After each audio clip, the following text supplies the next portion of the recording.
Qu'est-ce qui plaît tellement dans cette comédie, selon vous, Marie-Josée Monzin? Toledano et Nakache ont sans doute pris conseil, parce que c'est trop bien fichu, pour qu'ils aient pas pris conseil d'une agence de communication pour savoir quels étaient tous les condiments à mettre pour saturer un objet cinématographique de ce qui serait déclencherait le consensus. 14 ou 15 millions de gens se pressent pour voir le spectacle populiste par excellence.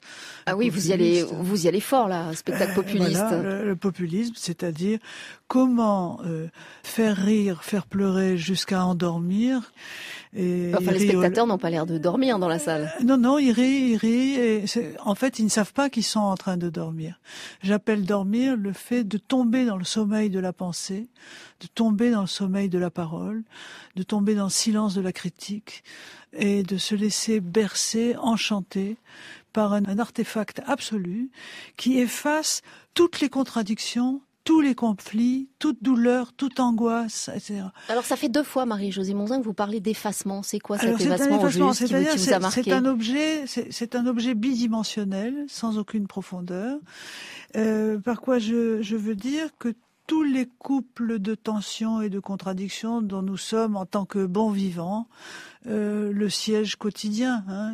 Par exemple. Aimer, haïr, souffrir, jouir, avoir peur, rire et pleurer, le conflit entre les générations, conflit entre les sexes, entre les noirs et les blancs, entre les pauvres et les riches, entre les chômeurs et ceux qui travaillent, entre la culture populaire et la culture savante. Mais c'est ça qui plaît, entre selon la peinture, vous? On n'est même pas dans ce qui plaît. On est dans une sorte de léthargie, d'état de béatitude souriante dans lequel chacun reconnaît tout le monde et personne et qui n'a plus aucun contact avec la réalité. Mais est-ce que ce ne sont pas là des ingrédients, ce que vous décrivez de la comédie? Pas du tout. On a pu voir il y a quelque temps à la télévision un rappel de ce qui s'est passé dans l'équipe du Splendide autour de Coluche, Balasco, toute la bande. Aujourd'hui, vous ne pourriez pas dire le Père Noël est une ordure. Ce serait interdit. Coluche se présentait aux élections et disait bleu, blanc, merde. Aujourd'hui, vous ne pouvez pas dire bleu, blanc, merde. Vous devez payer, vous devez aller en prison. Vous avez un procès. Alors moi, tout ça, je me dis que ce film couronne la perte de toutes nos libertés, écrase toutes les situations de crise, de conflit et de tension qui sont le sens même de la vie même, enfin la vitalité, et que ça se passe au même moment, à quelques semaines près, où sur le même thème, au théâtre, a eu lieu une situation incroyable. De la même façon, un homme privé de toute autonomie, de toute santé, au dernier stade de la misère physique, du désespoir Vous parlez de la et pièce de la souffrance, la Castellucci. pièce de Romeo Castellucci, donc autour du concept du visage du Fils de Dieu, pour faire entendre aux quelques spectateurs qui ont pu avoir accès grâce à la police et au CRS à cette pièce, il a fallu des cordons de sécurité. Et cette pièce a été jouée malgré l'opposition féroce, folle, de niaiseries bigotes, alors qu'il s'agissait de la même situation que dans Intouchables. Et je me pose même la question de ce que signifie ce titre. Qu'est-ce qui est intouché? Dans la mesure où on nous annonce que tout le monde est touché par ce film, alors où est l'intouchable? Je voudrais savoir qu'est-ce qui reste intact et intouché.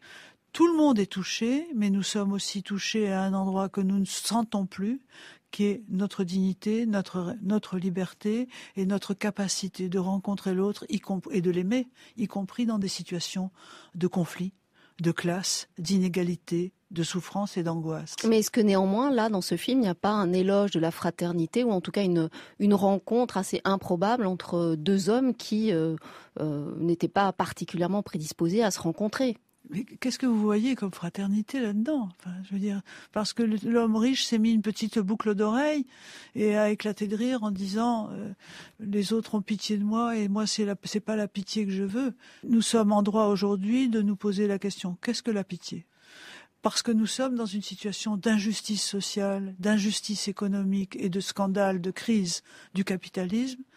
où vraiment il y a une moitié de la planète qui est en train de demander pitié à l'autre. Est-ce qu'on pourrait voir, Marie-Josée Monzin, dans ce film, une sorte de métaphore du corps de notre société comme un grand corps malade? Un grand corps malade, vous l'avez dit, enfin moi c'est comme ça que je vois ça, un grand corps malade qui n'a pas d'autre ressource pour s'en sortir que l'effacement de la souffrance, finalement l'incapacité de supporter non seulement la souffrance soi-même, mais la souffrance de l'autre.